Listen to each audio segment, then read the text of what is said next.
Mga simpleng sakit na pero nakamamatay. Ito po yung mga i-discuss natin sa araw na to. Una-una to, mababa ang potassium. Yan, pag mababa ang potassium, babantayan natin yan. Matinding allergy. Yan, may namamatay din dyan. Makirot ang dibdib. Siyempre, makabog, may na heart attack. Hingal, hirap huminga. At yung namamayat pero hindi naman nagda-diet. Yung biglang namamayat, babantayan natin yan, ha? So, unahin po natin. Merong mga Pilipino, mababa ang potassium. Hindi natin alam bakit mababa ang potassium, eh. At itong pagbaba ng potassium ay pwedeng makamatay. Kahit sa ospital, marami na ako nakikita nito. Palagay natin kung sobrang init, pinapawisan, mababa potassium. Yung iba, nagtatae, pawis ng pawis, babagsak din potassium. Pero may mga tao talagang parang pwedeng may sakit sa kidneys or pwedeng wala lang cause. Like to si Doc Lisa, medyo mababa ang potassium niya. Kailangan niya uminom ng potassium supplements. Para malaman kung mababa ang potassium ninyo, ang pinakamaganda talaga sa lahat, magpapa-blood test tayo. Mura lang ang blood test, baka 50 pesos, 100 pesos lang. Pakuha ng dugo, papacheck potassium, makikita kung mababa. Kung mababa, kailangan ng pagbabago sa pagkain at gamot. Pakita natin, ha. Ito ang causes, ha. Bakit bumababa ang potassium. Tignan nyo po, ha. Baka meron kayong kamag-anak. Yan, sobrang nagtatae, diarrhea, kulang ang pagkain sa mga prutas, gulay, bumabagsak din ang potassium. Meron mga sakit sa tiyan, bumabagsak din ang potassium. Ito po ay sobrang delikado ang mababang potassium. Yan, ha. Yung mga nagsusuka, pwede rin bumaba ang potassium. Ibig sabihin, nauubos yung sustansya ng katawan, eh. Yan, yung mga may... Ito po ang mga sintomas. Papakita ko sa inyo mga symptoms, ha. Ang symptoms, kung mababa ang potassium, yung malala na, nanghihina ang paa. Parang walang lakas ang paa. Unang-una, yung paa mo na, walang lakas. Tapos yung binti, parang hindi makalakad, weakness, fatigue. Yung tiyan, mabagal ang galaw. Tapos, sa paghinga, minsan nahihirapan. Parang mahina. Kahit yung pulso, humihina din. Pero, ang pinaka-common talaga na sintomas, yung mahina yung paa, hindi makalakad. O yung abnormal yung tibok ng puso, mababa din ang potassium. Actually, itong sakit, medyo kinakatakot ko to. Kahit sa ospital, pag merong pasyente sa ospital, matagal tayo. Siyempre, sa ospital tayo lagi. Lagi ko tinuturo sa residents, huwag mong kalimutan i-check ang potassium ng pasyente. Siyempre, may blood test, eh. Pag hindi mo nakita yung potassium mababa, hindi na mo nagamot, kinabukasan pwedeng mamatay na yung pasyente. Ganun kabilis yun. Kasi yung potassium, yan ang nagko-control ng tibok ng puso. Sobrang taas ng potassium, masama. Sobrang baba, masama. Ang mga electric chair, yung mga pinapatay sa death penalty, potassium ang binibigay. Tinataas naman yung sobra. Ito, tinuturo ko sa inyo, sa Pilipinas, kadalasan, mababa. Sa init, sa sustansya, at hindi natin alam, baka meron tayong mga ibang sakit. So yan, ha. Pag mahina ang paa, walang choice, papacheck tayo ng serum potassium. Napakadali lang yan. Ito po yung mga pagkain makakatulong para tumaas yung potassium. Alam naman natin, saging, di ba? Pero bukod sa saging, meron tayong mga prutas, yan, avocado, mataas, patatas, mataas, squash, spinach, mga gulay, buko, mura lang ang buko, di ba? White beans, mushrooms, saging, nakakataas din yan ng potassium. Ito po, ha, tingnan nyo, ha, very healthy to. Kaya ako, araw-araw, kailangan meron kayong makakain nito. Patatas, pati yung balat. Saging. 2 saging, 3 saging, isang araw, okay lang yan. Avocado, orange juice, fish, spinach. Pero ikukwento ko po sa inyo yung pinakamahalagang tip. Ito kasi mga tip, ito yung simpleng tip, eh. Simpleng tip na sa libro, na pag mababa potassium, kain ka lang saging, okay na. Pero, ito po yung mahalaga na dito nyo lang sa FB Live mapapanood. Ayon sa mga kaibigan kong kidney specialist, si Dr. Elizabeth Montemayor, nephrologist siya, Meron ako mga article siyang nagtuturo sa akin na nagba-viral nga yung mga tips ni Dr. Montemayor. Sabi niya, sa libo-libong pasyente niyang bumabagsak ang potassium. Marami sa kanila, marami sa inyo, pinapakain nito lahat. Mababa potassium, di ba? Daming symptoms. Nagloloko ang puso, mahinang paa. Pinakain niya lahat ng saging. Ayaw pa rin daw tumaas ang potassium. Bakit? Hindi natin masabi eh. Minsan, may mga tao, patulad to ni Doc Lisa, kahit pakainin mo ng saging, ayaw tumaas yung potassium. Ang kailangan nila talaga para tumaas yung potassium supplement. Okay? Marami, iba-ibang mga brands. Doc Lisa, ano nga yung mga brand dati? Dati, ang uso, Kalium. Ay, na out of stock ata yung Kalium na brand eh. Ngayon, K-Lite na ang available. Di ba? K-Lite. Pero sa ibang araw, baka iba naman magiging available. So, ang pag-inom nito, kadalasan, 1 tablet a day. Si Doc Lisa, lika. Dito ba? Itong babae hindi pwedeng mamatay sa mababang potassium. Nagkamuntik-muntikan ka na sa potassium mo. Saka sa betchin mo, di ba? Yes. Bumagsak potassium niya, 3.2. Na emergency room kami. Nagbayad kami 10,000. Nagloko yung tibok ng puso niya dahil bumagsak ang potassium niya. Bakit nga mababa potassium mo? May mga tao talagang bumababa ang potassium, May lalo ganun na eh. dito sa Pilipinas, siguro laging pawis ng pawis, tapos konti lang yung kinakain na marami palang potassium. So, Yeah. dapat yung mga pagkain natin, maraming taglay na potassium. Sa kanya, ang symptoms, hindi pa nanghihina. Yung puso, mabilis, tugudugudug, gano'ng kabilis. Mabilis na tibok, more than 120, ganon. Na nga, talagang lahat na ng dasal, dinasal natin. Pero nakuha sa K-Lite, di ba? Iniinom mo. So, everyday na yon. Paano? Half tablet? 1 tablet ang inom mo? Kulang po ang kalahating tableta sa akin. 1 tablet is okay. 1 tablet a day. Wala namang masama, di ba? Okay. Wala naman. Kasi pag check natin, tama-tama lang Oo. din yung level. So, titimplahin nyo po. Ang pinakagusto kasing level ng... Thanks, Doc Lisa. Ang pinakagusto kasing level ng potassium sa katawan natin, yung gusto ng puso, mga 4.5 eh. Mga 4, yun ang ideal. Pag mababa, magloloko. Pag mataas, magloloko. Yan ang sabi ni Dr. Elizabeth Montemayor. Makinig kayo lahat, ha? Okay to lahat. Healthy to. Ito kinakain ko. Pero pag yung low potassium ninyo ay talagang hindi makalakad, balik-balik sa ospital, kailangan nyo na nitong potassium supplement. Si Doc Lisa, yung K-Lite niya, yun ang available ngayon, 1 tablet a day. Sa ibang araw, sa ibang pasyente, baka 2 tablets. Ayaw mo sobra, ayaw mo kulang. Okay? So, yan ang tip ko. Number 1, ha? Kung meron kayo sintomas, magpa-check kayo ng serum potassium. Baka ito lang sakit nyo, buhay na kayo. Sayang yung buhay kung mamamatay na lang dahil sa low potassium. Okay? Second naman, pangalawa na tayo sintomas, na simpleng sintomas, pero nakamamatay pala. Allergy. Ha? Allergy. May tao, sa mga nakikinig sa atin, hindi mo alam, may iba-iba kasi yung ginawa ng Diyos sa atin. Eh.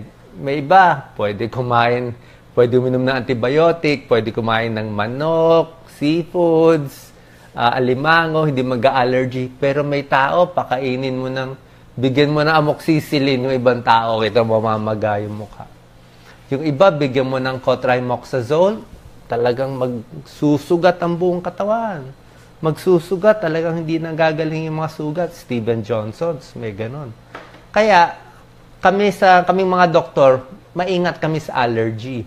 Hindi ito simpleng allergy na, allergy, Makati, pantal allergy. Yan, baliwala lang yung ganong allergy. Inuman mo lang ng loratadine, inom ka lang maraming tubig, okay na yung ganong allergy. Itong iba, anaphylaxis eh. Ibig sabihin, matinding allergy. Kami mga doktor, sa chart ng pasyente sa ospital, pero kunyari may pasyente, nako-confine. Sa chart, sa labas mismo, ilalagay ng malaking letra, alam nyo ano ilalagay namin? Allergy. Ilalagay namin allergy, antibiotic, penicillin. Do not give this patient. Kasi may infection siya, bibigyan mo antibiotic, hindi mo alam may allergy. Hindi mo na itanong, may allergy pala, bawal. Kaya sasabihin nyo sa akin, Dok, anong gamot? Reseta mo sa Facebook. I-post mo. Hindi ko nga mareseta kasi hindi ko alam kung may allergy ka dun eh. Di ba? Baka 1% may allergy. So, ano sintomas ng allergy? Yan. Pakita natin. May mga tao, siyempre may allergy sa itlog, pero bihira lang. Gatas, bihira lang. Nuts, shellfish, depende. Iba may peanut, pero very healthy to lahat eh. Kung wala kayong allergy, kainin nyo yan. Walang problema yan, ha? Masustansya. Pero kung meron kayong nakain, nakita nyo, nagpantal-pantal siya, oh. Ganito ang allergy, oh. Namaga yung mata, oh. Kita nyo, oh. Paga yung mata, oh. Okay lang kung ganyan lang, tsaka magalang sa mata, mabubuhay pa yung pasyente. Pero pag umabot na tayo sa hingal, ito na yung mga hindi magandang sintomas ng allergy.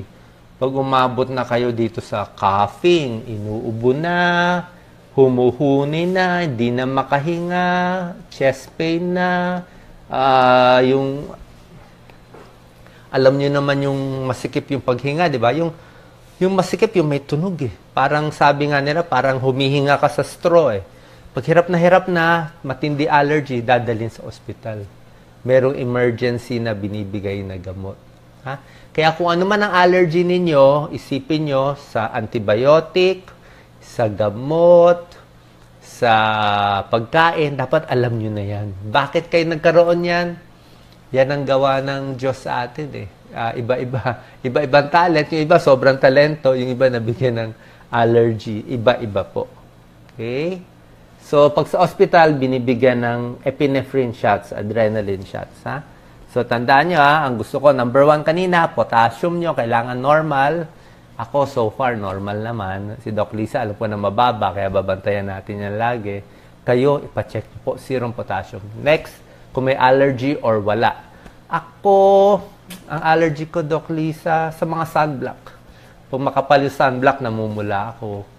O yung pag uminom ako na isang minsan, kung antibiotic, tapos walang laman ng tiyan, masyado matapang, medyo parang nangangati din. So, isipin nyo, kung kayo ay may ganung allergy, iwas na kayo, ha?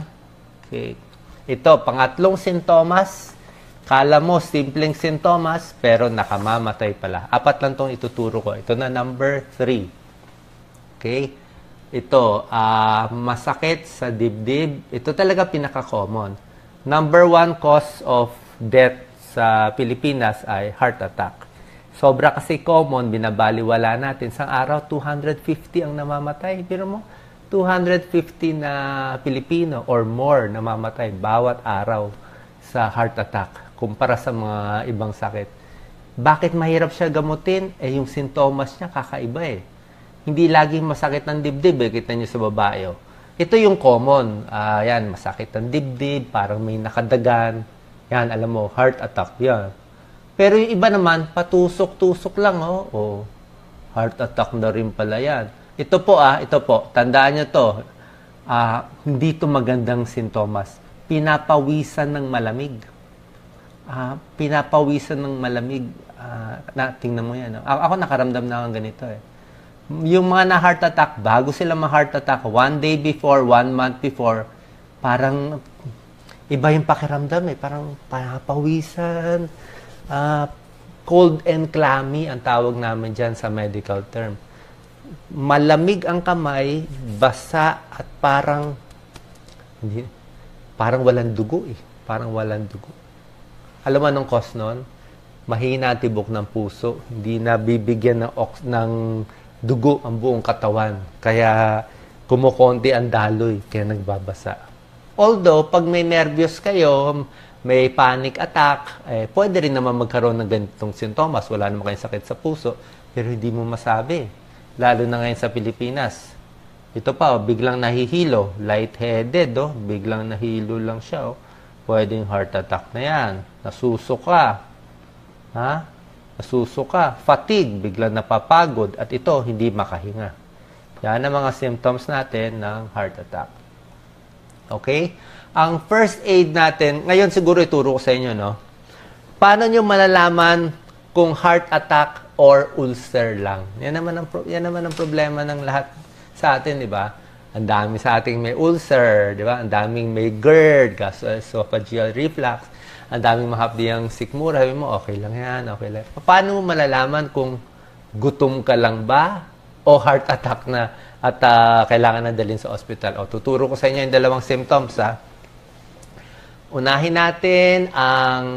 Siguro unahin natin yung simple, yung ulcer lang at masakit lang ang sikmura. Pareho kasing dibdib yan, eh.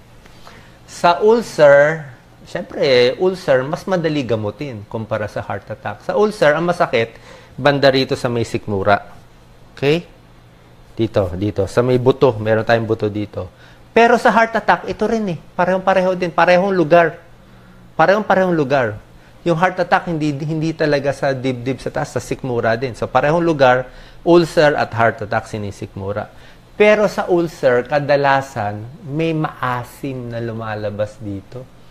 Kasi ulcer, acid eh. So, may umaakyat na acid dito na maasim, parang malapot na laway.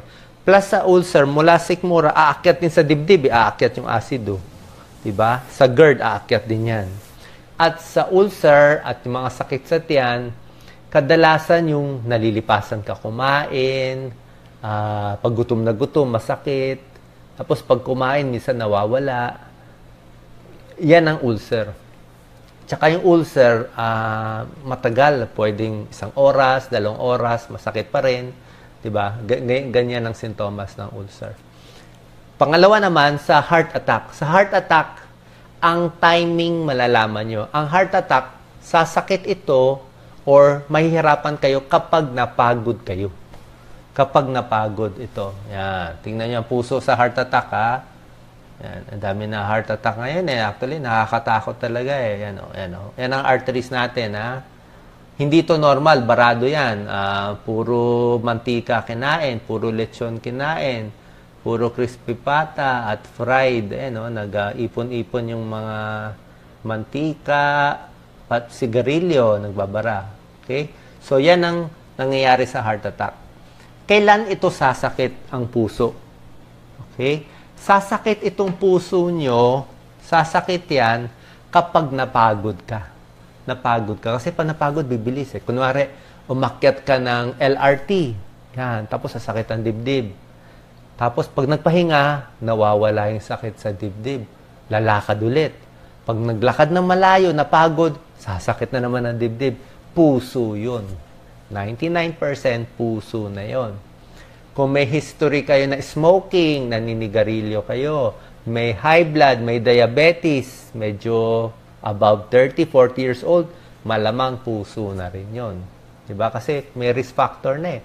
Sigarilyo, alak, high blood, diabetes. Tapos, pag napagod, sumakit, malamang sa puso na yon. Tsaka parang dinadaganan. At yung sakit sa puso, ililinaw ko secret to eh. Between 5 minutes to 15 minutes lang. Mula 5 minutes hanggang 15 minutes lang ang sakit, tapos mawawala na siya. Pinakamatagal, 30 minutes. Pag sinabi mo sa akin, Doc Willie, ang sakit sa dibdib ko, 10 seconds. Ay, hindi sa puso yun. Hindi 10 seconds ang sakit nito eh. Doc Willie, ang sakit sa dibdib ko, 3 oras. Ay, hindi na rin sa puso yun. Baka nag-away kayo ng boyfriend nyo, ibang problema na yun. Muscle pain na yun. Muscle pain. Pag ginagalaw ito, sumasakit ang dibdib, muscle pain yun. Ito, yan, ginagalaw. Galawin nyo. O, sumakit eh. Buto yun, sa muscle yun. Isa pa, ihawakan nyo. Saan masakit? Ituro mo. Kung may ituturo nyo na isang daliri, dito, Doc, masakit. Itong buto masakit. Pag maturo mo ng isa, hindi na sa puso yun. Sa buto yun eh. Ang sa puso sa loob. 5 to 15 minutes, nasa loob, parang dinadaganan, hindi mo maituro. Yan ang heart attack. Nababantayan natin. Paano iwas sa heart attack? Simpleng-simple lang. Pero ulitin ko lang ha. Simpleng-simple lang. Kasi ito number 1 killer natin. Gamutin ng high blood. Paano gagamutin? Inom tayo ng gamot. Ha? Kadalasan gamot. Tinuro ko nga sa inyo ay amlodipine lang eh. High cholesterol, diabetes, ginagamot. Sigarilyo, babawasan. Yan, talaga tigil na. Unhealthy diet, tsaka exercise. Meron nga kaming kinuhang bagong empleyado 50 years old siya, naninigarilyo siya. Tapos ang blood pressure niya sa akin, 170. Alam ba blood pressure, Doc Lisa? Parang 170, 100. Sabi ko, tatrabaho ka sa akin, 170, 100. Naninigarilyo ka. Alam nyo ng doktor kami. Binigyan ko lang amlodipine, 5 milligrams. After 3 days, nagsabi sa akin, Doc, ang ganda ng gamot. Ang sarap ng pakiramdam ko. Sa amlodipine, parang batang-bata daw. Nawala na daw yung sakit na ulo niya. Chinek ko BP, 130/80 na eh. Magic na yung amlodipine eh. Diba? So, maganda yung amlodipine for 97% of patients. Sa inyo, 97% effective siya. Pero may 3% na baka magmanas, baka hindi bagay. Sa umpisa din, medyo sumasakit ang ulo. May mga first 2 days, may ganung nararamdaman. Pero afterwards, gaganda na pakiramdam nyo. Okay? Tapos, yung sa kirot ng dibdib, ito rin ang binabantayan natin. Palpitasyon. Hindi lang masakit ng dibdib, ay palpitasyon. Ito, makabog. Ano, ang bilis ng kabog. ECG yan eh. Ang bilis ng kabog. Ako, meron din akong kabog sa dibdib. Meron akong konting mitral valve prolapse. Nakita namin sa 2D echo. Pag ang kabog nyo ay simpleng kabog lang, hindi naman kayo nahihilo, okay lang siguro. Pero pag nahihilo, pag nawalan ng malay, ito po lahat na nakikinig sa aking mga sa FB Live, kung meron kayong kakilala, kaibigan na nawalan ng malay, loss of consciousness, kailangan talaga pa-check sa doktor. Hindi pwedeng hindi. Pwedeng nagdadrama lang, kunwari nawalan ng malay, pero bihira lang yun eh. Pag nawalan ng malay, ang iniisip namin agad, nagloko yung tibok ng puso. Nagloko. Bumilis. At nagkulang ng dugo sa utak, bumagsak siya. Delikado po yun. Kasi pag hindi nagamot, may namamatay. Okay? Tapos, ito po kanina lang kasi galing ako sa isang lecture on basic life support Paano nyo malalaman kung ang isang tao buhay pa o hindi? Actually, hindi yan simple, di ba? Meron kayong aksidente, nakita, nakahiga yung tao. Tulog lang ba siya? Buhay ba siya? Ang iba ang ginagawa, check yung pulso dito, di ba? Iba, check pulso dito. Pwede rin, pero hindi siya 100%. Yung iba, pulso, may pulso din dito. Ako hindi ko chinecheck dito Ang number 1 na pulso na chinecheck ko, ang pulso sa leeg. Ito, carotid. Pero isa lang ang hahawakan nyo, kaliwa o kanan. Ito po. Itong pulso ang hindi nawawala. Habang buhay ang tao, never nawawala ang pulso sa leeg. Pwede nyo hawakan yan. Pwede nyo hawakan, pero isang kamay lang ang panghahawakan nyo, mga 5 seconds lang yan yung pulso. Hindi yan nawawala. Pag nawala ang pulso, patay na yung tao. Kasi, yung pulso sa ibang parte, pwede mawala. Ang pulso sa leg, hindi mawawala. Alam nyo bakit? Number 1 ang utak Alam ng katawan, mawala na lahat ng dugo sa ibang, kaya nga namumuti ang kamay minsan, wala ng dugo, okay lang yan, huwag lang mawawala ng dugo ang ulo. Pag nawala ng dugo ang ulo, collapse, patay yung pasyente. So, carotid, yan ang chinecheck natin. Okay? Para malaman. Ngayon, second to the last slide, paano malalaman kung masama yung palpitasyon ninyo? Okay? Siyempre, sasabihin na iba, ipa-check mo, ipa-check sa doktor. Alam naman natin, mahal magpa-check, mahal ang 2D echo, mahal ang Holter. Abutin kayo 3,000, 5,000, papasa Diyos na lang natin. Pero, bago tayo mabot doon, may shortcut ako para sa inyo. Niisip ko yung pang mahirap style Pag ang palpitasyon nyo nandito sa kaliwa, pwedeng hindi magpa-check up. Para sa akin dito, ititipirin natin, pwedeng hindi magpa-check up. Pero pag ang palpitasyon nyo sa red, kailangan magpa-check up. Okay? Dito sa kaliwa. Pakita muna natin yung okay. Ang okay dito, ibig sabihin, normal ECG mo. Tsaka normal ang X-ray mo. Parang X-ray mo, okay naman. ECG mo, okay naman. Tapos, wala kang history. Wala sa pamilya mo na heart attack. Wala kang tatay, kamag-anak na namatay na maaga. Diba? Parang healthy ka naman. Wala ka namang hindi naninigarilyo. Yung x-ray mo, okay naman yung laki ng puso, ECG mo, okay naman. Minsan may pagkabog-kabog lang, tingin namin, maliit ang chance ang mamamatay yung patient pag nandito ka. Low risk eh. Low risk siya. Okay? So, pag nandito kayo, wala tayong budget, sige, di kahit ano muna, ingat-ingat lang. Bawas sa kape, bawas sa stress, bawas sa sobrang pagod. Okay. Ngayon naman, ito yung kailangan magpa-check up na kahit walang pera, wala tayong choice eh. Kasi baka tagilid. Ito may pula. Pag yung nawalan ng malay, ito po yan, syncope. Syncope is nawalan ng malay. Ano, choice tayo. Pag yung puso may sira, heart enlargement, malaki ang puso, hindi na maganda. Malaki na ang puso, mahina ang puso, may kabog pa, ay baka biglang mamatay. Ito po, sudden death to eh, SD. Sudden death. Yan. Refer to cardiology, ASAP. ASAP is as soon as possible. O sabi na iba, ASAP, always say a prayer. ASAP din, di ba? Tapos, meron pa ako napakahalagang tip. Napakahalagang tip. Hindi nyo ito maririnig siguro sa iba. Alam ko, sinasabi sa inyo, sino mahilig mag-jogging, mag-running, mag-triathlon? Di ba healthy yan? Healthy. Kaya lang, meron na nakikita ngayon na nababalita, marami-rami na ang namamatay habang nagmamarathon. Sa US, nababalita. Dito sa atin, bawat triathlon dito na event, may isa namamatay, may dalawa namamatay. At ang mga namamatay, tatakbo sila ng mga 10 kilometers, 20 kilometers, di ba? Ang mga namamatay, walang high blood, walang diabetes, hindi naninigarilyo. Healthy talaga sila. Healthy sila. Tumakbo lang sila ng 20 kilometers, doon bigla namatay. At usually, edad 40 pataas. Ano ibig sabihin nito? Ang ibig sabihin nito, para sa akin baka ibang doktor hindi pareho ang opinion. Pero para sa akin, basta above 40 years old ka na, kahit healthy ka pa, hindi ka naninigarilyo, wala kang bisyo, talaga mabait ka. Pero pag yung katawan mo, tinakbo mo ng 20 kilometro, nag-jogging ka ng 3 oras, talagang merong bibigay. May bibigay. Bakit bibigay? Pinagod mo masyado yung normal na puso. Hihinto na lang siya. Ang dami niyan. Yung isa nga, pinilit tapusin niya yung finish line. Sabi niya, lapit na, finish line.